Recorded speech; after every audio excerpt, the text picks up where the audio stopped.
So one of the funnest things about being a writer is that you get to go to worlds that you don't usually go to, and to think about what it would be like to be in that world as a character.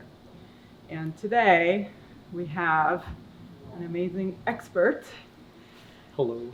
Than Thein, in what it's like to, one, grow coral, and two, own a business where coral is sold. And I'm going to ask him some questions about it. What would make a character fall in love with coral? So oftentimes it's like an experience that they have in childhood. So either it's like seeing a public aquarium or swimming in the ocean or something like that. My personal experience came from not having cats and dogs growing up.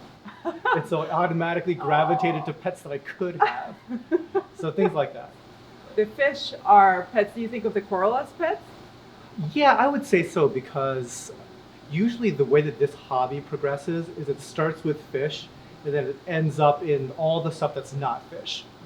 Why do you think that is? The fish are not enough, or what is it that? Kinda. I think that the fish tend to be really boring after. It's the weirdest thing. No. But they don't capture anybody's attention that long. It's all the other stuff that gets more interesting. Huh. You know, when you write about something, Mm-hmm. you have metaphors, right? Like you think about it, and I think of coral, for me, who know nothing about coral, if I were to think about the metaphors of coral, they're about patience and sort of noticing the small things, and also, oh my God, they're disappearing, and how do we look after them? What do you think are some good coral metaphors? The best metaphor that I can think of is Pokemon. What? Dead serious. So there's a collector's aspect to this, and it's like almost like just filling out your collection. So oftentimes, like see if somebody's home aquarium, they might want to create something that's like a biotope that you might see in nature. But really, what it boils down to is that people are not biologists. No. They are hobbyists, and hobbyists want to collect their favorite stuff. Oh, that's fabulous.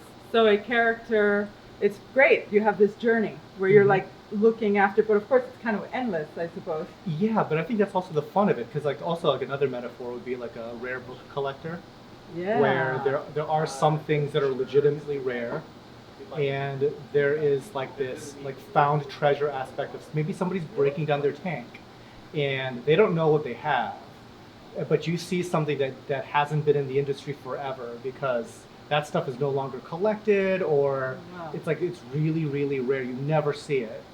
And now's your opportunity to get it on the cheap. Things like that, like thrifting, like that sort of stuff could tie in.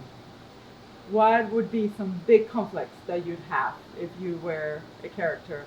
So part of it is just the fact that these are delicate creatures. A big part of it could just be the challenge involved in just keeping this stuff alive. Or perhaps like they do want to sell this stuff, and they just need to keep it alive for the sale to happen. And there's just a lot of stress involved in that. It's like, I just got this thing. I know I can't keep it alive because I don't have the specialized whatever to do that, but the buyer does. I just need it for it to hold on, and it's winter time, and I need to transport this thing, like 4 states away in a snowstorm. There also could just be, things like a terrible pest outbreak or disease outbreak in the aquarium. That happens all the time. And it kills all your... Yeah. Oh no. Yeah.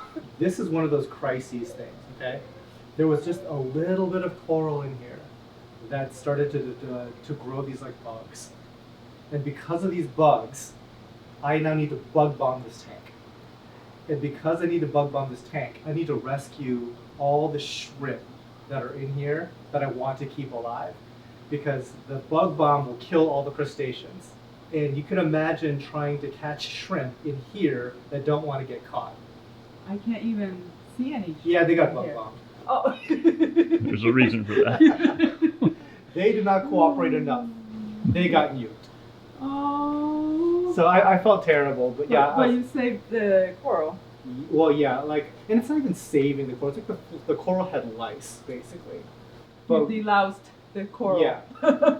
So, but if you sell it to somebody and then they get it in a tank and then they're like, Tidal Gardens gave me these bugs. Oh and my blah, God. Blah, blah. Things like that. Like, they're just like existential crises. All right, we have to end with a happy ending. So why is the great joy of it? What does one get out of this?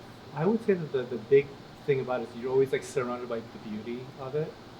It's always an exotic thing. And people just never expect to see this sort of thing in a home or anything like that. Or if it's like a hobby, it's a very uncommon hobby, it's a very niche hobby. So if no other thing, it's gonna sound different than anything else that you're writing about. Oh, of course. Wow. Well, there you go. Write your characters and check out Tidal Gardens. They have an amazing YouTube channel and they have the best coral in the US. Or the world, why not? Happy writing.